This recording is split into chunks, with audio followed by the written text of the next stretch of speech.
All right. This talk will not apply to the live case that we're doing right now. So these are my disclosures. We know that long SFA lesions have more complications, and calcium is an independent predictor for failure. And that's the reason why we're looking for better solutions here too. And stent grafts have had a long history of efficacy within long SFA disease. And there may be some potential benefits for so-called endoluminal bypass because it excludes the plaque, prevents plaque protrusion, and ultimately, if you have things like heavily calcified lesions where you're worried about perforation, using covered stents can potentially mitigate some of that risk. And SVS has actually recommended this in cases where there's a high risk for rupture. The one that's most classic that we've all seen has been the Viabond stent, which is a self-expanding platform with a nitinol frame with ePTFE covering. There are other stent grafts out there too, but most of the data that we've seen has been primarily within the Viabond space. And if you look at a lot of the different studies that have been done over the years, there has been really excellent patency with complex SFA disease out to a year. In general, it's over about 80% at 1 year. Now, looking at the ID study out of Japan, where this is kind of a complex lesion cohort, a lot of calcification patients, a lot of these were task 2C, so complex disease, long length lesions over 20 centimeters. You can see that the primary endpoint was 94% for patency, primary assisted patency out to 1 year. And you can see freedom from TLR out to 5 years is very reasonable as well too, at around 79%. And then in this cohort, the Japanese did not seem to have any episodes of acute limb ischemia, stent fractures going out to 5 years. And this was also seen in their subsequent study as well too. And if you look at their post-market study, you can see that primary patency going out to 5 years drops down about 60%, but that's expected in this really complex population. So that's fairly reasonable as well. And you can see that freedom from TLR was 76%, which is very good. You can see that calcification definitely does drop patency, but we really have poor expectations for patients with such disease. Essentially around 50% going out to 5 years. And then when it's a longer lesion as well too, there's some decrease in primary patency. Looking at ISR, this was the Reline study as well too. This was compared against PTA, so we know that pretty much anything's gonna be better than PTA, especially now in the drug-eluting stent era and also drug-coated balloons. But this did show that the stent grafts were superior to just PTA alone. Now, Superb, which is a randomized controlled trial, compared endoluminal versus surgical bypass going out to 5 years, and they really found no difference in outcomes between the two strategies. And all the patients typically got better in terms of symptoms and ABIs and whatnot too.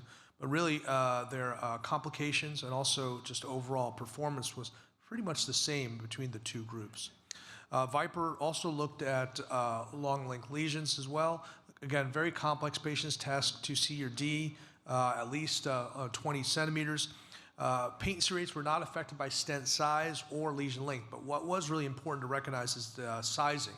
And so if you had less than 20% oversizing, patency was much better than greater than 20%. So this is where things like IVUS can be really important with regards to covered stents placement within the SFA. Well, what about drug-eluting stents versus covered stents? So they took the Super B RCT and also the Zilverpass RCT, which uses Zilver DES stent, and a post hoc analysis really found no differences in primary patency.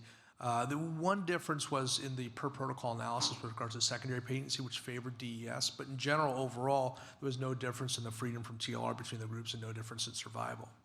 But what do you need to be aware of? And this comes out of the VQI database, over 3,000 patients. When you put covered stents in these patients, you're going to have more acute limb ischemia. It wasn't seen in the Japanese population, but we've certainly seen it in the US, and it was seen in the VQI as well too.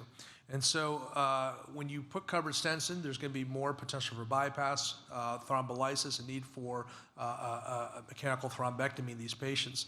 And having a covered stent at the index procedure was predictor of ALI at re-intervention. So this is very important to understand.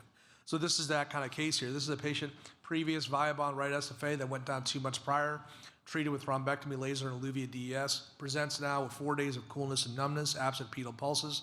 This is a kind of case you're going to treat up front with thrombectomy. I chose to go with indigo, and you can see this is a typical appearance where the edges of the endoprothesis will develop intimal hyperplasia, but primarily the mid portion of the graft itself will be soft material. And you can see we went through and cleared out the edges, and you can see that fibrotic tissue that's there at the edge of the graft that caused the ultimate failure.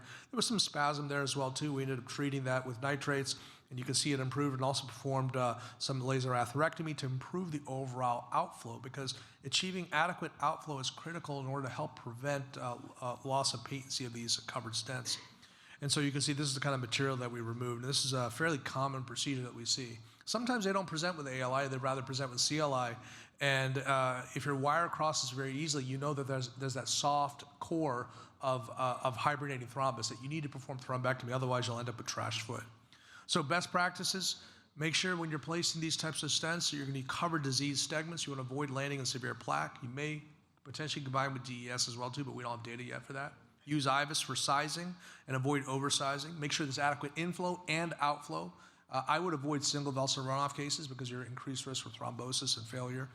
Pharmacotherapy is really important too. We don't have a lot of data on this yet too, but I tend to use a lot of DOACs in these patients as well too, to potentially help with patency. And surveillance imaging is critical as well too. You really need to follow these patients closely to watch for failure, just as you would your bypass patients. Thank you.